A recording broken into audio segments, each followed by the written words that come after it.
সালাম আমি করব গিয়ে, সালাম আমি করব গিয়ে নবীর রওজায়। মনে বড় আশা ছিল যাব মদিনায়। আরব সাগর পাড়ি দেব,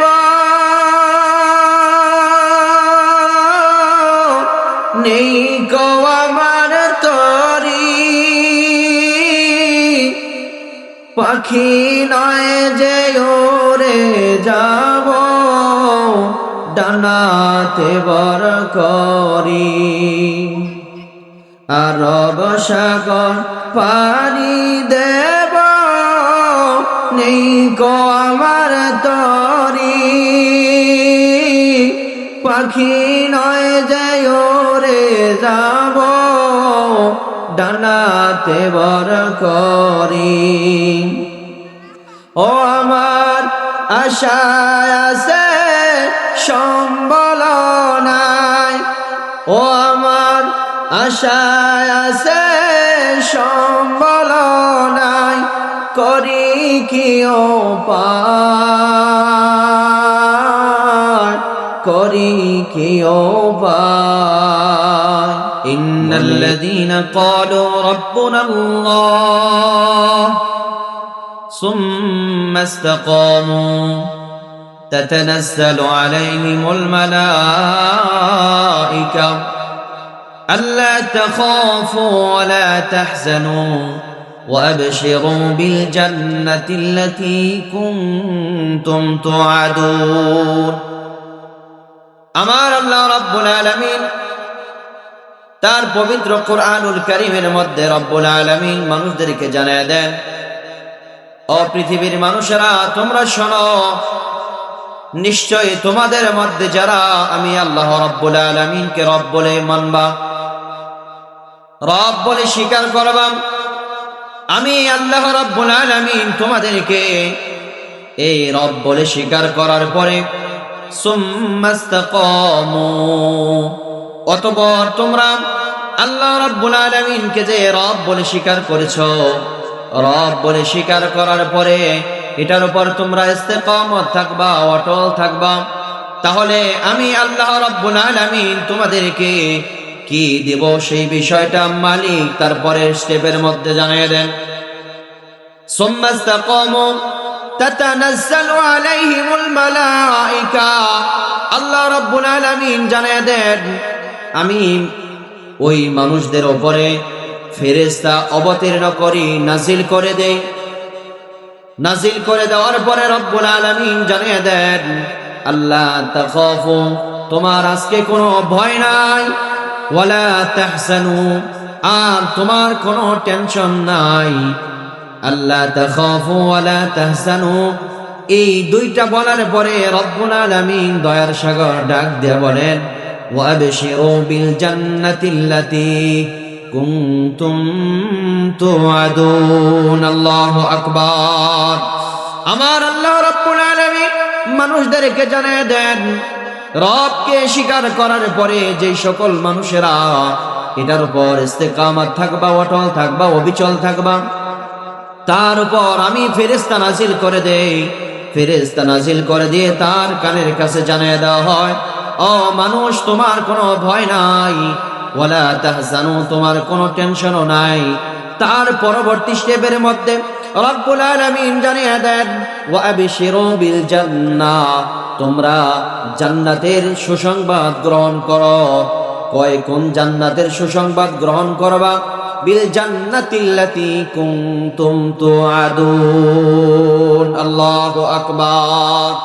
রব্বুল আলামিন যেই জান্নাতের সুসংবাদ তোমাদের কাছে দিয়েছেন সেই জান্নাতের সুসংবাদ তোমরা গ্রহণ করো। তাহলে এই আয়াত থেকে এই বিষয়টা স্পষ্ট হলাম, রবকে যাহারাই রব বলে স্বীকার করবে এবং অবিচল থাকবে তাদেরকে আল্লাহ তাআলা জান্নাতের অধিবাসী বানিয়ে দিবেন। তাহলে রবকে রব বলে স্বীকার করার পরে আল্লাহর নবী বিশ্বনবী রাহমাতাল লিল আলামিন পৃথিবীর মানুষদেরকে জানিয়ে দেন, ও পৃথিবীর মানুষেরা, আমার উম্মতেরা শোনো, এই সকল মানুষ যারা আল্লাহকে স্বীকার করবা ওই সকল মানুষদের জন্য কাজ হলো পাঁচটা। এই পাঁচ কথা আল্লাহর নবী বিশ্বনবী রাহমাতাল লিল আলামিন মানুষদেরকে জানিয়ে দেন। বুনিয়াল ইসলামু আলা খামস, শাহাদাতু আল্লা ইলাহা ইল্লাল্লাহ। ইসলামের ভিত্তি হলো পাঁচটা। এক নম্বর, শাহাদাতু আল্লা ইলাহা ইল্লাল্লাহ, আল্লাহ তাআলাকে রব বলে স্বীকার করবা, সাক্ষ্য প্রদান করবা রব্বুল আলামিন একজন, ওয়া আন্না মুহাম্মাদার রাসূলুল্লাহ, আর বিশ্ব নবী আরবি মুহাম্মাদুর রাসূলুল্লাহ হলো আমাদের নবী। আল্লাহ রাব্বুল আলামিন যাকে সাইয়্যিদুল মুরসালিন বানায়া দিলেন, ইমামুল মুরসালিন বানায়া দিলেন, সেই নবী হলো আমাদের বিশ্ব নবী। চিৎকার করে বলেন না সুবহানাল্লাহ। তাহলে ইসলামের ভিত্তি হলো পাঁচটা। এক নম্বর, শাহাদাতু আল্লা ইলাহা ইল্লাল্লাহ ওয়া আন্না মুহাম্মাদার রাসূলুল্লাহ। এক নম্বর হলো আল্লাহকে সাক্ষ্য প্রদান করা এবং বিশ্ব নবী মুহাম্মাদুর রাসূলুল্লাহ শেষ নবী এটাকে বলে স্বীকার করা। আর দুই নম্বর কাজ হলো, এই কাজের পরে চারটা আমল আল্লাহ তাআলা বান্দাদেরকে দিলেন। তন্মধ্যে এক নম্বর হলো ইকামিস সালাহ, সেটা হলো বান্দার জন্য নামাজ আদায় করা। তাহলে বান্দারা যখন নামাজ আদায় করবে, রব্বুল আলামিন আল্লাহ রব্বুল আলামিনকে রব বলে স্বীকার করার মধ্যে এটাও একটা। রবকে যারা রব মানবে, রবকে যারা রব মানবে, তারা অবশ্যই পূর্ণ কুরআন সুন্নাহ মোতাবেক নিজের জীবনকে পরিচালনা করবে।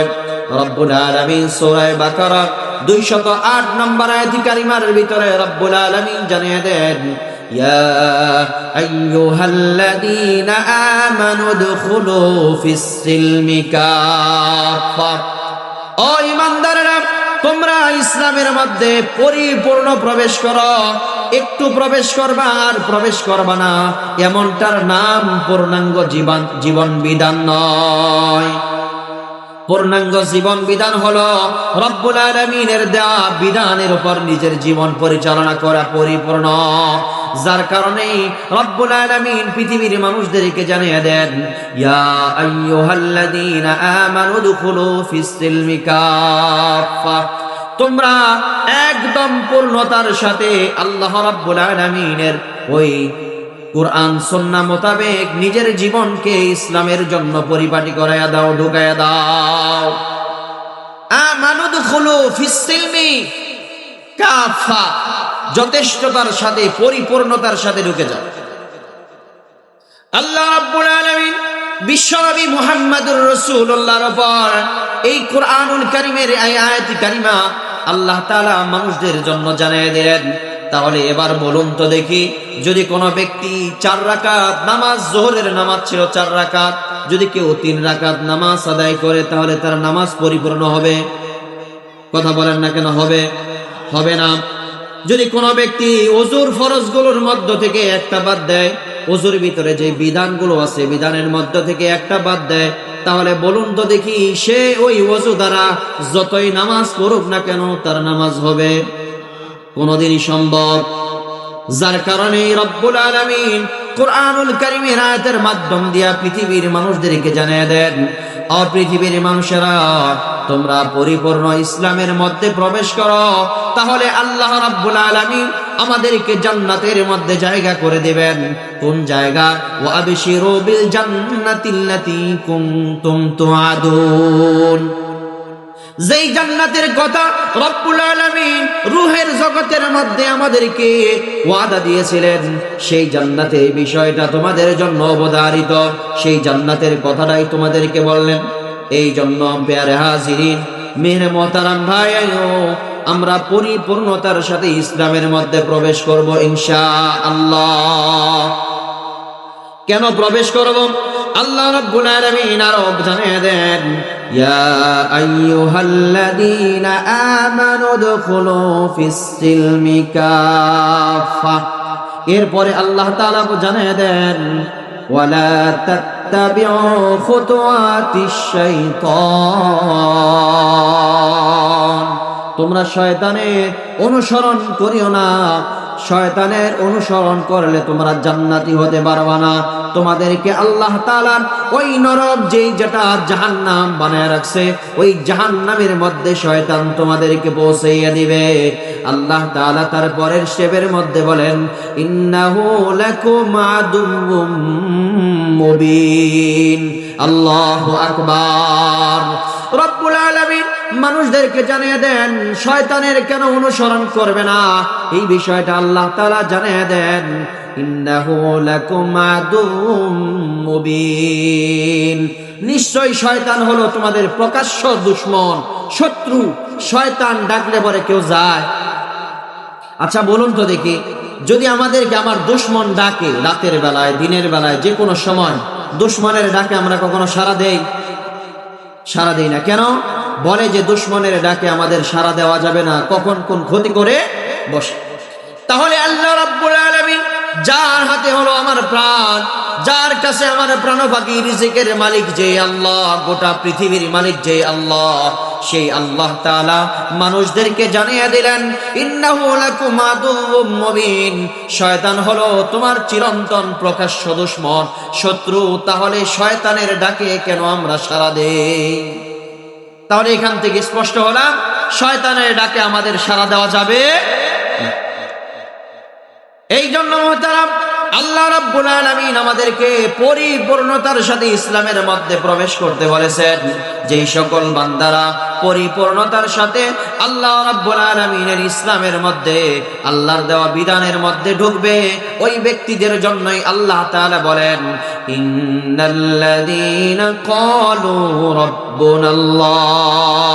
ও পৃথিবীর মানুষেরা, তোমাদের মধ্য থেকে যারা রবকে রব বলে মানবা, রব বলে স্বীকার করবা, আমি আল্লাহ তাআলা বলেন, আল্লাহ রাব্বুল আলামিন তাকে জান্নাতের নজরানা দিয়া দুনিয়ার মধ্যেই রাখবেন। তাহলে জান্নাতের নজরানা আমরা সবাই চাই না? সবাই চাই। এই জন্য মুহতারাম, আল্লাহ রাব্বুল আলামিন এমন একজন সত্তা, যেই আল্লাহ রাব্বুল আলামিনের উপর যেই সকল ব্যক্তিরা বিশ্বাস স্থাপন করবে, যারা আল্লাহ তাআলার উপর তাওয়াক্কুল করবে, ভরসা করবে, আল্লাহ রাব্বুল আলামিন তাকে ইসলামের পরিপূর্ণতা দান করবেন। আর আল্লাহ তাআলা তাকে পরিপূর্ণ যে কোনো একটা ব্যবস্থা অবশ্যই করে দিবেন। 12 মুশকিল 13 আসান, এমন একটা শব্দ আমরা সবাই জানি। তাহলে রাব্বুল আলামিন আমার একজন সত্তা, যে আল্লাহ রাব্বুল আলামিন পৃথিবীর মানুষদেরকে জানিয়ে দেন, ও পৃথিবীর মানুষেরা, সূরা তালাকের মধ্যে, সূরা তালাকের 2 নম্বর আয়াতে কারিমার ভিতরে রাব্বুল আলামিন জানিয়ে দেন, ওয়া মান ইয়াত্তাকিল্লাহা ইয়াজআল লাহু মাখরাজা। পৃথিবীর মানুষেরা, তোমরা সবাই দিলের কান লাগায় শোনো, রব্বুল আলামিন বলেন, ওয়া মান ইয়াত্তাকিল্লাহা ইয়াজআল লাহু মাখরাজা। যেই সকল ব্যক্তিরা পৃথিবীর মধ্যে রব্বুল আলামিনের উপর ভরসা করবে, যে রবের কাছে আমার প্রাণ পাখি, যেই রবের হাতে আমার রিজিকের মালিক, সেই রব্বুল আলামিনের উপর যারা ভরসা করবে, আল্লাহ তাআলা বলেন, ইয়াজআল লাহু মাখরাজা। আমি আল্লাহ রাব্বুল আলামিন একটা তাকে অবশ্যই রাস্তা বাইর করে দেই। তুমি যেই রাস্তায় চলো না কেন, যতই মুসিবতে পড়ো না কেন, সকল মুসিবত থেকে উদ্ধার করে নেওয়ালাকে চিল্লায়ে মেরে বলেন আল্লাহ। আমার আল্লাহ রাব্বুল আলামিনের কাছে যারা ভরসা করবে, যারা রবকে রব বলে স্বীকার করবে, আল্লাহ রাব্বুল আলামিন তাকে অবশ্যই অবশ্যই জান্নাতের নজিরা দিয়া দুনিয়ার মধ্যেও রাখবেন। আর দুনিয়ার মধ্যে যতই মুসিবতে পড়ুক না কেন, আল্লাহ তাআলা অবশ্যই অবশ্যই তাকে উদ্ধার করবেন। ওয়াদাকার আল্লাহ, ওয়াদাকার আল্লাহ। এমনই একটা ঘটনা আছে, আল্লাহর নবী বিশ্ব নবী রাহমাতাল লিল আলামিন এর জামানার পরবর্তী একটা জামানার মধ্যে আমরা সবাই জানি, জুনায়েদ বাগদাদি একজন আল্লাহর ওলি ছিলেন। তার জামানার মধ্যে জুনায়েদ বাগদাদের ও বাগদাদ নগরীর মধ্যে তিনি বসবাস। আরেকজন ব্যক্তি হলো সুলতান ইবনে আদিল, যুগ শ্রেষ্ঠ একজন আবেদ ছিলেন, আল্লাহর ওলি ছিলেন। তিনি জগৎ শ্রেষ্ঠ একজন আল্লাহর ওলি। সুলতান ইবনে আদিল, যার নাম সুলতান ইবনে আদিল, পৃথিবীর মানুষের মধ্য থেকে তৎকালীন সময়ের ভিতরে যুগ শ্রেষ্ঠ একজন আলেম, যুগ শ্রেষ্ঠ একজন ইবাদতকার একজন ব্যক্তি। আলেম নন, ইবাদত আবেদ যাকে বলা হয়। সুলতান ইবনে আদিল তৎকালীন সময়ের মধ্যে গ্রামের মধ্যে তার বসবাস। গ্রাম থেকে তিনি ইবাদত বন্দেগীতে মাঝে মাঝে তার সমস্যা হয়, যার কারণে ওই সুলতান ইবনে আবিদ উনি ওখান থেকে নিজের বাড়িঘর সব ফালায়া আল্লাহ রাব্বুল আলামিনকে পাওয়ার জন্য তিনি সিজদার মধ্যে মাঝে মাঝে লোটায়া রবকে ডাক দিয়ে বলে, আল্লাহ, দুনিয়ার মধ্যে কতদিন আমাকে হায়াত দিছো জানি না গো আল্লাহ, আমাদের হায়াতটাকে যতদিন বাঁচায় রাখছো, এক রব তোমার গোলামি আমাকে বেশি বেশি করার সুযোগ করে দিও। আল্লাহু আকবার।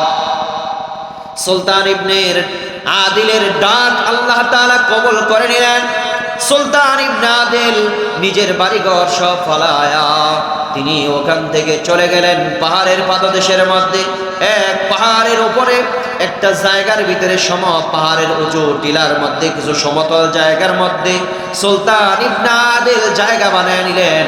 ওই জায়গার মধ্যে তিনি অবস্থান করতে লাগলেন।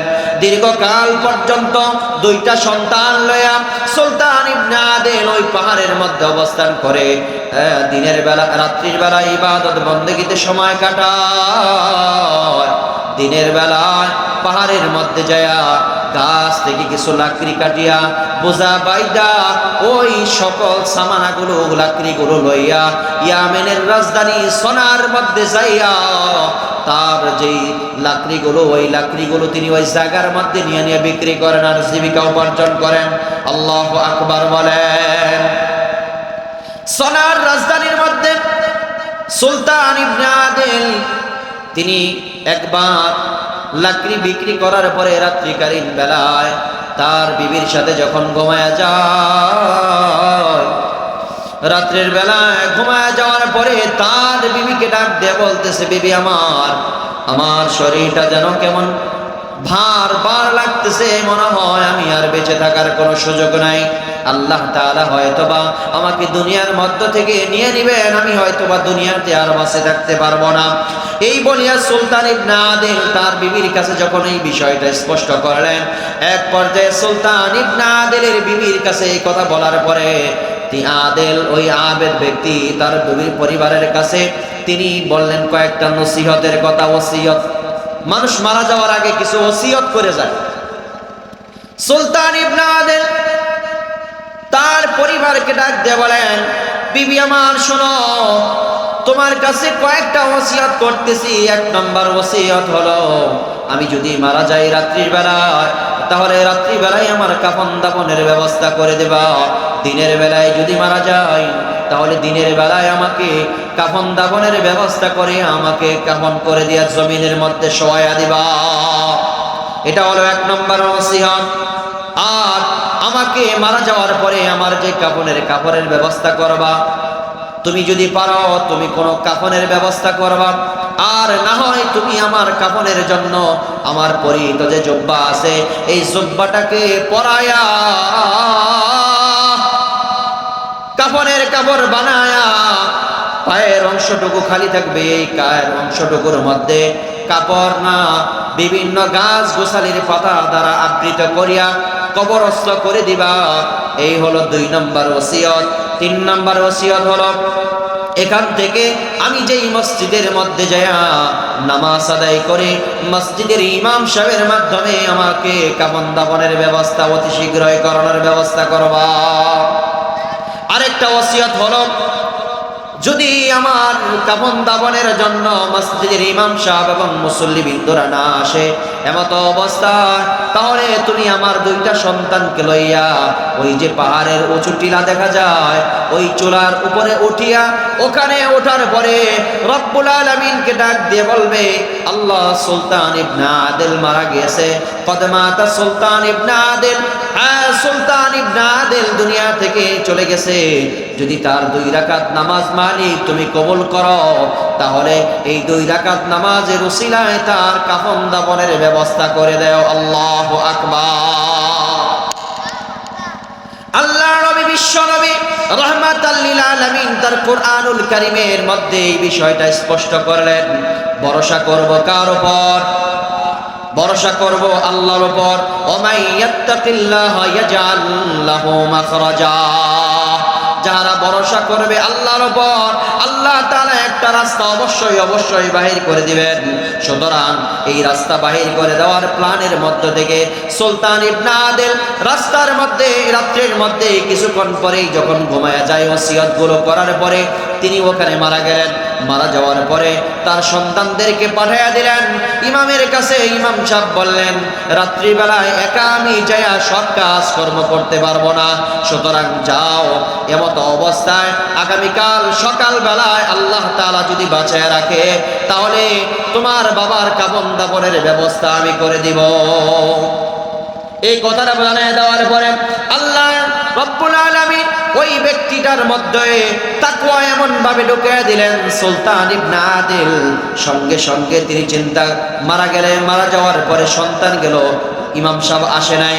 ইমাম সাহেব না আসার পরে সন্তানদেরকে লইয়া তার বিবি চুলায় উপরে পাহাড়ের উপরে চলে যাওয়ার পরে ওই পাহাড়ের উপরে দাঁড়ায়া সন্তানদেরকে লইয়া সুলতান ইবনে আদিল এবং তার বিবি, তার পরিবার এবং সন্তানদেরকে লইয়া 2 হাত আল্লাহ তাআলার দিকে তুলিয়া বললেন, আল্লাহ, যদি সুলতান ইবনে আদিলের 2 রাকাত নামাজ ও মালিক তুমি কবুল করো, তাহলে তার কাফন দাফনের ব্যবস্থা তুমি আজকেই করে দাও রাত্রির মধ্যে।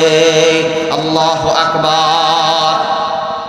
সুলতান ইবনে আদিলের এই বিষয়টা সন্তানকে লইয়া তার পরিবার দোয়া করার পরে ওখান থেকে যখন চলে আসলেন, আসার পরে ওই মৃত লাশের পাশে বৈশা সূরা ইয়াসিনের তেলাওয়াত করতেছে। এমত অবস্থায় আল্লাহ রাব্বুল আলামিন ফেরেশতা পাঠায়া ওখান থেকে 2500 মাইল দূরে হলো বাগদাদ নগরী। বাগদাদ নগরের মধ্যে জুনায়েদ বাগদাদির কাছে আল্লাহ রাব্বুল আলামিন ফেরেশতা মারফত মানুষ রূপে পাঠায়া আল্লাহ তাআলা জানায়া দিলেন, এ জুনায়েদ, তোমার সংঘবদ্ধ কাফেলাকে লইয়া তুমি যাও, আমার বন্ধু সুলতান ইবনে আদিল মারা গেছে, তার কাফন দাফনের ব্যবস্থা তুমি করে আসো। আল্লাহ রাব্বুল আলামিনের এই ফেরেশতা এই বিষয়টা জানানোর পরে, সুলতান ইবনে আদিলের বিষয়টা জানানোর পরে জুনায়েদ বাগদাদি ডাক দিয়ে বলতেছে, আল্লাহ তাআলা যেহেতু তোমাকে আমাকে আমার পর্যন্ত পাঠাইছে, এখান থেকে ইয়ামেন রাজধানী হলো 2500 কিলোমিটার দূর, সুতরাং এই পর্যন্ত যাওয়ার জন্য আলাদা একটা রাস্তা তৈয়ার করিয়া আল্লাহ তাআলা যেন দেয়, এখান থেকে যেন যাইয়া ওই জায়গার মধ্যে তার রাত্রির বেলায় কাফন দাফন করতে পারি, ব্যবস্থা যেন করে দাও। সুলতান ইবনে আদিলের জানাজার জন্য আল্লাহ রাব্বুল আলামিন যেই ফেরেশতা পাঠায়া দিলেন, আল্লাহ তাআলা জানাইয়া দিলেন, এই ফেরেশতা যাও, সুলতান ইবনে আদিল যেই জায়গায় মারা গেছে কাফনের জায়গার মধ্য থেকে কিছু মাটি লইয়া তার ওই জুনায়েদ বাগদাদিকে সেজদা দিতে বলো। জুনায়েদ বাগদাদি সেজদা দেওয়ার নিচের ভূমির মধ্যে এই মাটি ছড়াইয়া দিবা। ছড়াইয়া দেওয়ার সঙ্গে সঙ্গে আল্লাহ রাব্বুল আলামিন তাকে এই অবস্থা থেকে আল্লাহ তাআলা ইয়ামেনের রাজধানী সেই পাহাড়ের মধ্যে পাঠাইয়া দেয়। আল্লাহু আকবার। ওয়ামান ইয়াত্তাকিল্লাহা ইয়াজআল লাহু মাখরাজা। যেই সকল ব্যক্তিরা আল্লাহর উপর তাওয়াক্কুল করবে, রব্বুল আলামিন তাকে একটা অবশ্যই রাস্তা বাহির করে দিবে। এই জন্য আল্লাহ তাআলা জুনায়েদ বাগদাদিকে দইয়া তাকে এই কাফন দাফনের ব্যবস্থা করার জন্য পাঠিয়ে দেয়। কথা সংক্ষেপে করতেছে। এক পর্যায়ে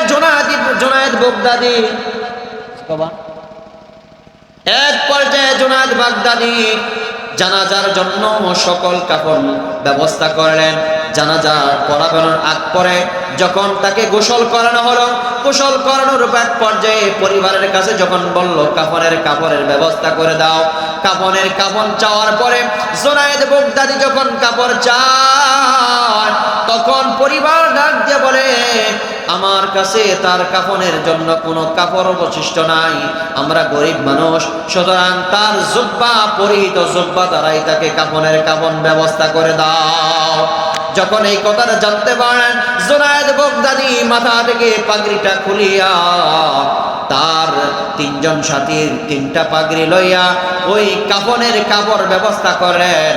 এমত অবস্থায় বাদ বাকি যে জুনায়েদ বাগদাদীর আরো 12 জন সাথী ছিল, তারা বলতে লাগলো, আপনি হলেন আমাদের রাহবার, আপনি যেহেতু মাথার পাগড়ি খুলে তার কাফনের ব্যবস্থা করলেন, তাহলে আমাদের পাগড়িগুলো আপনার এই জানাজার কাফনের ব্যবস্থা করে দেন। কাফনের কাপড় নাই, কিন্তু আল্লাহ তাআলা ব্যবস্থা এত বেশি করে দিলেন যে তার চেয়ে বেশি হয়ে গেল। এরপর জুনায়েদ বাগদাদী তার অবশিষ্ট মুরিদানদের কাফনের অবশিষ্ট মুরিদানদের পাগড়িটাকে একদম মাটির নিচে রাখে দিলেন, তার কাফনের নিচে একটা জায়গা কাপড় বিছাইয়া দিলেন। এমত অবস্থায় জুনায়েদ বাগদাদী সকল কার্যক্রম করার পরে যখন জানাজার জন্য প্রস্তুতি নিয়েছেন, আল্লাহু আকবার বলে যখন হাতটা বাঁধবেন, ঠিক ওই মুহূর্তে জুনায়েদ বাগদাদী আল্লাহু আকবারের দড়ি দেওয়ার সঙ্গে সঙ্গে এক যুবক পিছন থেকে আগন্তুক আসিয়া ডাক দিয়ে বলতেছে, আরে জুনায়েদ দাঁড়াও, তোমাকে এখন জানাজা পড়াইতে হবে না, জানাজা পড়ানোর জন্য আল্লাহ তাআলা আমাকে পাঠাইয়া দিছে। আল্লাহু আকবার বলেন। জুনায়েদ বাগদাদী এমত অবস্থায় হাত ছাড়িয়া দিলেন। ছাড়িয়া দেওয়ার পরে জুনায়েদ বাগদাদীর আগন্তুককে ডাক দিয়া কাছাকাছি নেওয়ার পরে এমত অবস্থায় আগন্তুকের হাতের মধ্যে 2টা থলি ছিল। একটা থলির ভিতরে তার কাফনের কাপড়ের ব্যবস্থা করে দিয়েছেন, আরেকটা থলির ভিতরে হলো 12,000 স্বর্ণ মুদ্রার একটা থলি আল্লাহ রাব্বুল আলামিনের তরফ থেকে তার কাছে পাঠাইয়া দিছে। আল্লাহু আকবার। এক পর্যায়ে জুনায়েদ বাগদাদীর যখন এমত অবস্থায় ওই জান্নাত থেকে যে কাফনের কাপড়টা পাঠাইয়া দিলেন, ওটাকে দিয়া আবৃত করাইয়া তাকে কাফনের ব্যবস্থা করলেন। এমত অবস্থায় আল্লাহ রাব্বুল আলামিন যার উপর ভরসা করা দরকার, তিনি এমত অবস্থায় আগন্তুক সামনে আসিয়া আল্লাহ রাব্বুল আলামিনের ওই আবেদের জানাজার জন্য যখন দাঁড়ায়া যায়, এমত অবস্থায় আল্লাহু আকবারের ধ্বনিগুলো এত জোরে জোরে দিতেছিল। লোক ছিল মাত্র 13 জন 14 জন। এই 13-14 জনের আওয়াজ এত জোরে জোরে আল্লাহু আকবারের ধ্বনি দিতে হয় না। অনেক জানাজায় দেখেন না, তাকবীর দেওয়ার জন্য পিছনে লোক রেডি করে রাখে, আওয়াজ পিছন থেকে যেন দূরে যায়। এই পর্যায়ে জুনায়েদ বাগদাদীকে এই বিষয়টা মাথার ভিতরে বাড়ি খাইল। কারণ হলো মানুষ হলাম 13 জন, কিন্তু আগন্তুক আল্লাহু আকবারের ধ্বনি কেন এত জোরে দেয়। এক পর্যায়ে জানাজা পড়ানো শেষ হইল, কাফন দাফন শেষ করার পরে ওখান থেকে যখন জুনায়েদ বাগদাদীর সম্মুখ থেকে আগন্তুক চলে যাইতেছিল, এমত অবস্থায় আরেকটা ব্যাগের থলি জুনায়েদ বাগদাদীর হাতের মধ্যে দিয়া বলল, এ জুনায়েদ, এই যে থলিটা আছে, এই থলিটা লইয়া যাও, যায় তার বিবির হাতের মধ্যে ধরে দাও। এখান থেকে একটা একটা স্বর্ণ মুদ্রা বাহির করবে, বিসমিল্লাহ বলে যদি বাহির করে, কিয়ামত পর্যন্ত তারা যদি বাহির করে, কোনো দিন আল্লাহ তাআলা এখান থেকে শেষ করবে না। তাহলে ভরসা করব কার উপর? আল্লাহ তাআলার উপর। এই জন্য জুনায়েদ বাগদাদী এই বিষয় একটা বিষয় মাথার ভিতরে বাড়ি খাইতেছে, আওয়াজ কেন এত জোরে দিল। এমত অবস্থায় আগন্তুক 12,000 স্বর্ণ মুদ্রার দিনারের পাত্রটা যখন থলিটা হাতে দিলেন, এমত অবস্থায় যাইতেছিল আগন্তুক, হঠাৎ করে আগন্তুকের হাতের মধ্যে এমন ভাবে ধরলো, ধরার সঙ্গে সঙ্গে ডাক দিয়া বলল, জুনায়েদ ডাক দিয়ে বলল, আগন্তুক, তুমি যে এখান থেকে যাইতেছো, কেন যাও? কোথায় থেকে তুমি আসলা? আমি তো হলাম এখান থেকে 2500 মাইল দূরে হলো আমার বাড়ি। তুমি আমাকে কেমন করে চিনলা? আমার পরিচয় তো আর কেউ জানে না, তুমি আমাকে নাম ধরে কেন ডাকলা? আরেকটা বিষয় হলো, তুমি কেন এই জানাজার মধ্যে আল্লাহু আকবারের ধ্বনিটা এত জোরে জোরে দিলা? এই বিষয়টা আমার কাছে একটু বলে যাও, এটা আমার বিশেষ। এই কথা বলার পরে জুনায়েদের হাত থেকে ছুটে যাওয়ার জন্য আগন্তুক একটু জাগি দিছে। জাকি দেওয়ার পরে জোনায়েদ ডাক দিয়ে বললেন, আগন্তুক, তোমাকে চিনি না, তুমিও আমাকে চিনো কিনা আমি তাও জানি না, শুধু আমার নাম ধরে তুমি ডাক দিলা, কেনই বা হাত ধরে এইভাবে হাত থেকে ছুটার চেষ্টা করতেছ? তুমি কি জানো আমি জোনায়েদ বাগদাদি এমন একজন বীর বাহাদুর, এই বাগদাদ নগরীর মধ্যে সবচেয়ে বড় পালোয়ান হলাম আমি। আমার হাতের কাছ থেকে তুমি ছুটে যাবা এমনটা চিন্তা করা অসম্ভব। তুমি আমার কাছে পরিচয় দাও আগে, তারপরে আমার হাত থেকে ছুটার চেষ্টা করো। আল্লাহু আকবার। জোনায়েদ বাগদাদি হাতের মধ্যে শক্ত করে ধরে আছে, এমত অবস্থায় ডাক দিয়ে বলতেছে, এই তুমি আমাকে চিনো? আমি হলাম হযরতে খিজির আলাইহিস সালাতু ওয়াস সালাম। আল্লাহু আকবার, সুবহানাল্লাহ। একজন আবেদের জানাজা পড়ানোর জন্য খিজির আলাইহিমুস সালাতু ওয়াস সালাম আসছে। হিসাব মিলানো যায়, যাকে আল্লাহ তাআলা আবে হায়াত পান করাইছে, যার মওত নেই, শেষ পর্যন্ত মওত হবে, কিন্তু আল্লাহ তাআলা তাকে আবা হায়াতের পানি পান করাইছে। এক পর্যায়ে জোনায়েদ বাগদাদি ডাক দিয়া বললেন, আপনি কি সেই খিজির নাকি যার সাথে মূসা আলাইহিস সালাতু ওয়াস সালামের সাক্ষাৎ হয়েছিল? বলে, হ্যাঁ, আমি সেই খিজির। এমত অবস্থায় খিজির আলাইহিস সালাতু ওয়াস সালামের কাছে হাত জুড়ে তিনি মাফ চাইতেছে, ওগো আপনি আমাকে মাফ করে দিন, আপনি আল্লাহর একজন বুজুর্গ, একজন ব্যক্তি, নবী কিনা এটার মতানক্য আছে, ঠিক না? যাও, হযরত খিজির আলাইহিস সালাতু ওয়াস সালামকে দ্বিতীয় প্রশ্ন করলো, আপনি এই জায়গার মধ্যে এমত অবস্থায়, ওই যে পালোয়ানের কথা বলতেছিলাম, যুগশ্রেষ্ঠ পালোয়ান, যুগশ্রেষ্ঠ পালোয়ান জোনায়েদ বাগদাদি,